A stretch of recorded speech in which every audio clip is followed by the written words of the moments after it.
안녕하세요, 로컬라이저 박병규입니다. 오늘은 병원 운영에 가장 많이 받는 질문 중 하나인 365 진료랑 야간 진료를 꼭 해야 되나요? 에 대한 이야기입니다. 365 진료랑 야간 진료는 정말 효율적일까요? 결론부터 말하자면 환자 유입 전략으로 꽤 강력하다고 볼 수 있습니다. 그렇지만 효율성을 보기 전에 먼저 봐야 될 것은 지금 이 병원에 맞는 전략인가예요. 많은 분들이 우려하는 상황이 있죠. 야간 진료하면 사람 죽어나요? 몸 망가져요? 물론 맞는 말이죠. 하지만 병원 운영 관점에서 보면은 야간 진료, 일요일 진료는 단순히 몸이 힘든 게 아니라 신규 환자의 진입 장벽을 낮추는 장치예요. 야간 365 진료는 단순 통로가 아니라 전략으로 볼 수 있는 거죠. 그러므로 야간 주말에도 합니다. 이 한 문장만으로 유입 전략은 확실하게 생기는 셈입니다. 그렇다면 어떤 병원에 효과가 있을까요? 먼저 주 고객층이 MZ세대인 병원입니다. 주로 MZ세대는 일을 다 마친 퇴근 시간 혹은 주말밖에 시간이 없기 때문에 늦은 시간에 병원을 찾는 경향이 높습니다. 주변 상권에 따라서 다르겠지만 비교적 높은 편에 속하고 있죠. 특히 피부과나 정형외과, 통증의학과처럼 비급여 시술이 쉬운 병원일수록 유입 효과가 꽤 큰 편입니다. 다음은 30대 남성 원장님이 계신 병원입니다. 개원 초기에는 다들 체력으로 버티는 수밖에 없거든요.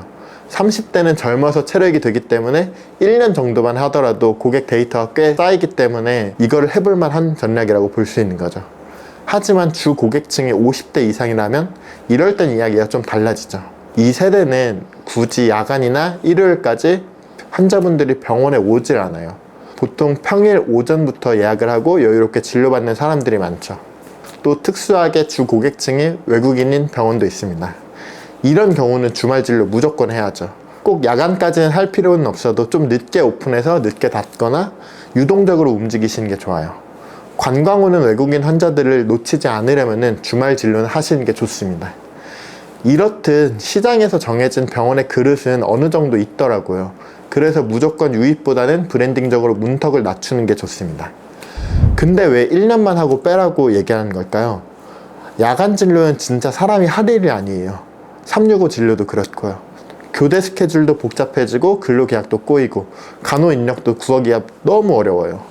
초반엔 버틸만 해도 1년 지나면은 다들 몸이 갈아나더라고요. 그래서 1년만 해보시고 그때 가서 판단하시는 거를 추천드리고 있습니다.